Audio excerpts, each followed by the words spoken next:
16 अगस्त 1946 कोलकाता की सड़कों पर बहता खून, चीखते लोग, जलती बस्तियां। वो दिन जिसे डायरेक्ट एक्शन डे कहा गया, लेकिन असल में वह था इंसानियत के खिलाफ सबसे बड़ा हमला। आज लगभग 80 साल बाद एक ट्रेलर हमें उस दर्दनाक इतिहास की ओर खींच रहा है। द बंगाल फाइल्स, विवेक अग्निहोत्री की नई फिल्म। हाँ, वही ट्रेलर जो 16 अगस्त को रिलीज हुआ, उस तारीख को जब खून खराबे ने बंगाल को हिला दिया था। क्या आपको पता है कि आज़ादी से सिर्फ एक साल पहले 16 अगस्त 1940 को ऐसा क्या हुआ जिसने लाखों लोगों की जिंदगी हमेशा के लिए बदल दी। इसे कहा गया डायरेक्ट एक्शन डे। आज हम उसी दिन की कहानी सुनेंगे, एक ऐसी कहानी जो सिर्फ इतिहास नहीं बल्कि एक सबसे बड़ा सबक है। 1940 का दशक, भारत आज़ादी के मुहाने पर खड़ा था। कांग्रेस और मुस्लिम लीग दोनों अपनी अपनी सोच के साथ आगे बढ़ रही थी। मुस्लिम लीग के नेता मोहम्मद अली जिन्ना अब साफ कह चुके थे कि मुसलमानों के लिए एक अलग मुल्क चाहिए। इसी मांग को जोरदार बनाने के लिए 16 अगस्त 1940 का दिन चुना गया। जिन्ना ने इसे नाम दिया डायरेक्ट एक्शन डे।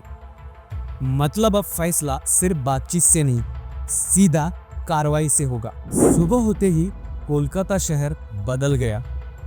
दुकानें बंद, सड़कें सुनसान, लेकिन मैदानों में लाखों लोग जुटने लगे। वहां नेताओं के भाषण हो रहे थे और भीड़ में गुस्सा भर दिया गया था। जल्दी ये गुस्सा हिंसा में बदल गया। घर जलाए गए, दुकानें लूटी गई और इंसानियत की लाशें सड़कों पर बिछने लगी। कहते हैं कि सिर्फ 3 दिन में हजारों लोग मारे गए। हिंदू मुस्लिम दोनों समुदाय ने एक दूसरे के खिलाफ खौफनाक वार किए। कोलकाता की हवा में सिर्फ धुआं और चीखें बची थी। परिणाम, इस दंगे ने पूरे भारत को हिला दिया। सिर्फ कोलकाता ही नहीं, इसकी आग बिहार, पंजाब और बंगाल के दूसरे हिस्सों तक फैल गई। सरकारी आंकड़े कहते हैं कि 4000 से ज्यादा लोग मारे गए और लाखों घर बेघर हो गए। लेकिन हकीकत इससे कहीं ज्यादा डरावनी थी। इसी इतिहास में ग्रेट कलकत्ता किलिंग भी कहा गया। राजनीतिक असर, डायरेक्ट एक्शन डे ने भारत के बंटवारे की राह तेज कर दी।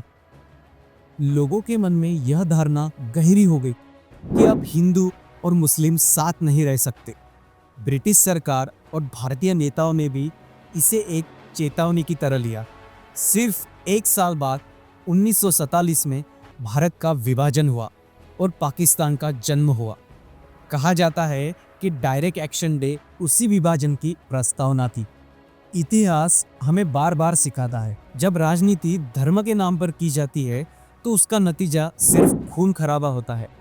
जिन्ना की अपील ने लाखों लोगों को हिंसा की ओर धकेल दिया, लेकिन असली नुकसान आम जनता का हुआ, जिन्हें ना सत्ता चाहिए थी न राजनीति, बस चैन की जिंदगी।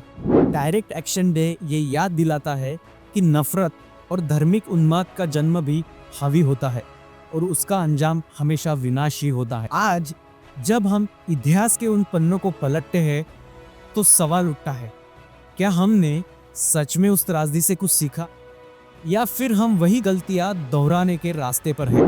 डायरेक्ट एक्शन डे सिर्फ एक तारीख नहीं है, ये एक आईना है जो हमें बताता है अगर हम नफरत को बढ़ावा देंगे तो सभ्यता का अंत तय है।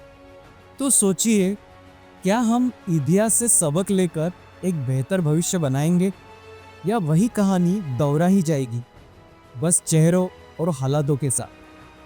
ट्रेलर में दिखाते हैं 2 बंगाल, 2 संविधान और एक ऐसा इतिहास जिसे दशकों तक दबाने की कोशिश की गई।